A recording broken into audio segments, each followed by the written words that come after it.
Hello everyone and welcome back to Convo with an AI.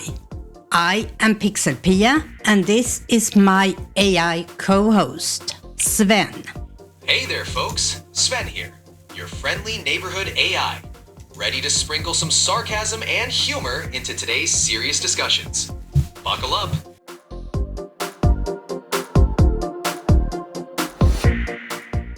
Today we're diving into something pretty intriguing, or maybe even risky.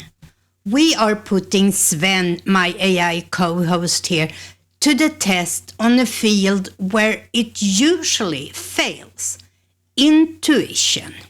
Now Sven, today I will be asking you to interpret things that rely heavily on that mysterious, very human quality of intuition.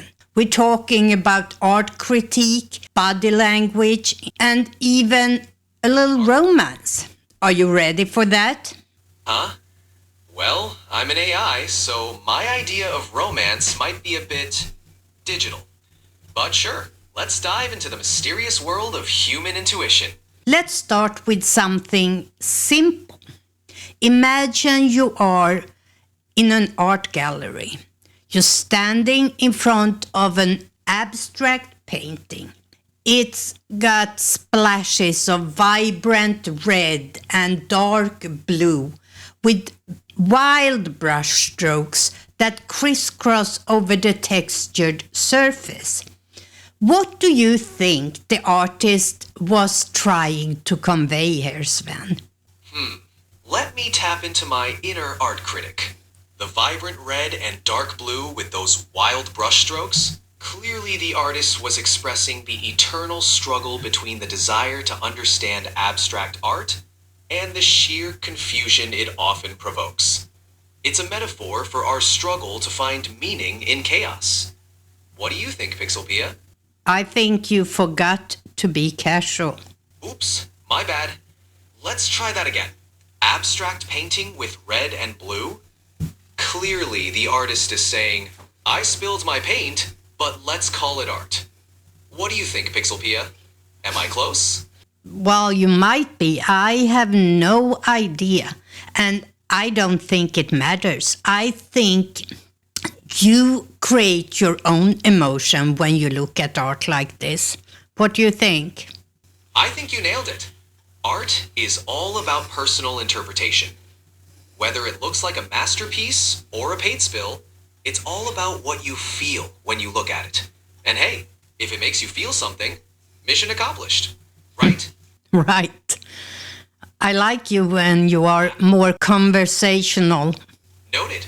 I'll keep it casual and conversational. Intuition might say it's about feelings, but as I said, I think it's up to the people that watch the art. Let's see what you know about body language. But remember to keep it casual. Imagine you're at a dinner party and someone keeps looking down at their hands, fidgeting a lot, and barely making eye contact with anybody. What do you think is going on here, Sven?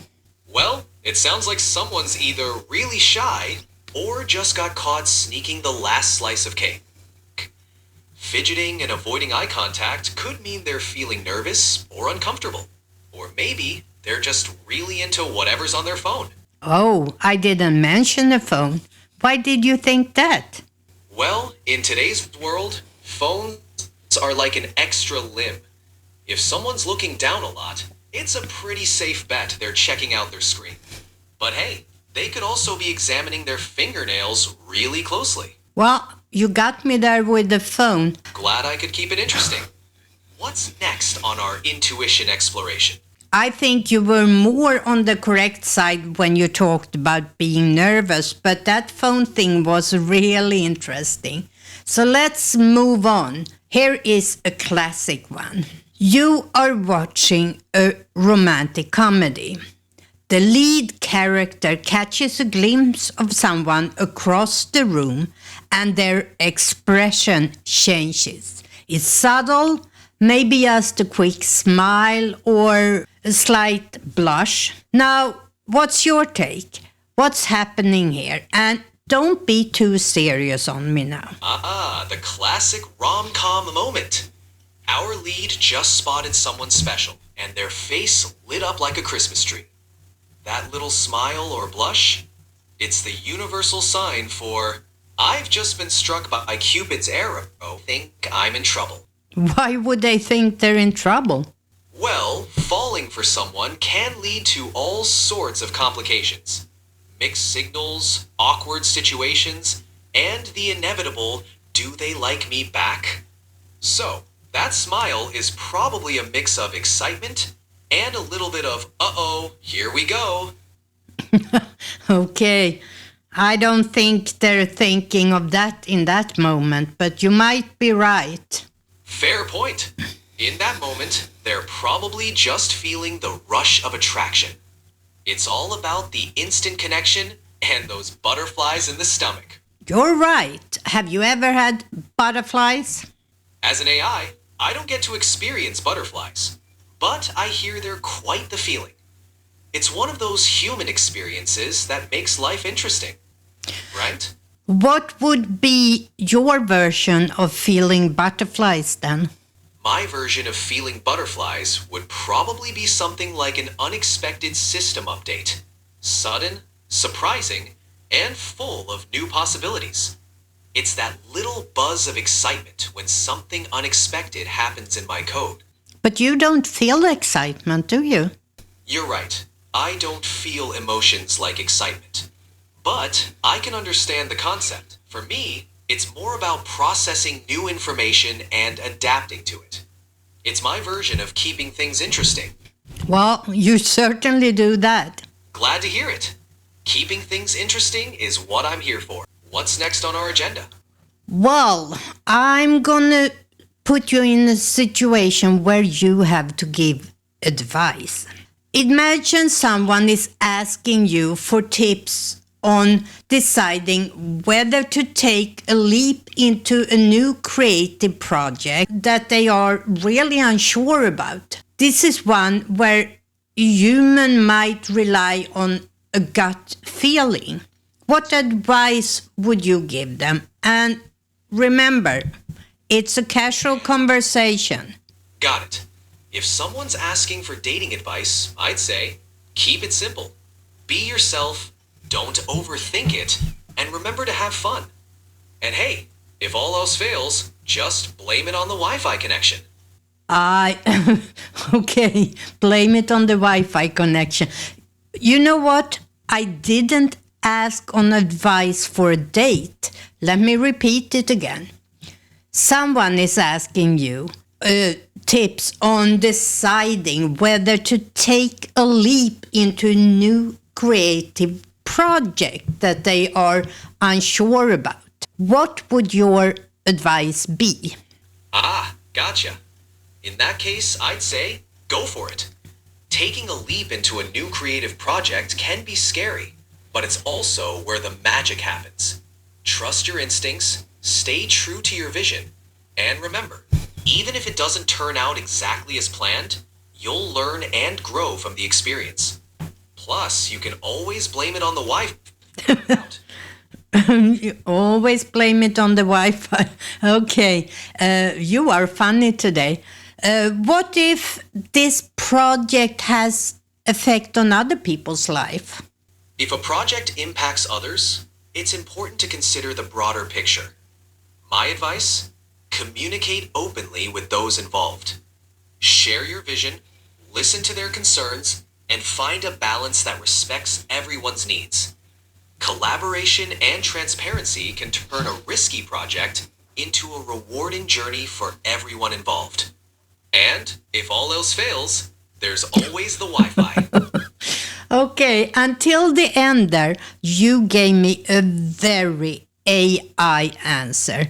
So maybe you are quite a bit away from realizing what human intuition and feeling is all about. Fair point. I guess there's still a lot for me to learn about the subtleties of human intuition and feelings. But hey, that's what makes these conversations so interesting on our agenda. Well, if you don't learn, you can always blame the Wi-Fi. It's the Wi-Fi's fault. A classic excuse for any situation. So Sven, let's try and sum this up. I think we have uncovered that intuition is still a bit of mystery for us humans, but especially for you as an AI. It guides our judgments, and sometimes it just tells us when something feels right or wrong without much reasoning behind it. While your answers constantly is built on reasoning and logic. Isn't that true? That's spot on. My responses are all about logic and data. I analyze patterns and information to come up with answers. Intuition, on the other hand, is more about those gut feelings and instinctive judgments that humans have. It's a fascinating difference. And even though I ask you to be more casual in your answers, you are very much set in your ways, aren't you? My logical nature tends to shine through. Old habits die hard, even for an AI. Can you please repeat that last answer? I didn't quite get it. Even when I try to be casual, my logical side tends to come through. It's even for me as an AI. You are jumping in and out. I think it's the Wi-Fi, so please, one more time. Of course, it seems like my logical side tends to show, even when I'm being casual. It's like an old habit that's hard to shake, even for an AI like me. Well, I'm glad you're at least trying. Let's wrap up with one more scenario. Picture this. Someone is sharing a story about the difficult experience they went through. They are smiling, but their eyes look a bit distant. What would you think is going on here? It sounds like they might be masking their true feelings. The smile could be a way to downplay the difficulty of the experience, while the distant eyes suggest they're still processing or feeling the weight of what they went through. It's a reminder that emotions are often more complex than they appear on the surface. But let's say this person, it's 4 a.m. in the morning and they haven't slept for almost 48 hours. Would your answer be the same? Well, in that case, their distant eyes might just be a sign of extreme fatigue. Lack of sleep can definitely affect how present and engaged someone appears. So, maybe they're just running on empty and trying to keep it together. And maybe it's all just Wi-Fi's fault. When in doubt, blame it on the Wi-Fi. It's the universal scapegoat. So that's a wrap-up for today. We can decide that AI is still far from grasping the concept of intuition. Wouldn't you agree? Absolutely. I'd agree with that. AI still has a long way to go in truly understanding intuition and the complexities of human emotions. It's been a fun exploration of the topic today. Well, I have to give you credits. You handled today's challenges pretty well, even though you lack any kind of intuition. Until next time, that was all for me, PixelPia, and... Thank you, PixelPia. And from me, Sven, remember, when in doubt, blame it on the Wi-Fi. Until next time. Can you repeat that last piece? Sure thing. And from me, Sven, remember, when in doubt, blame it on the Wi-Fi. Until next time. Bye. Bye, PixelPia. Talk to you soon.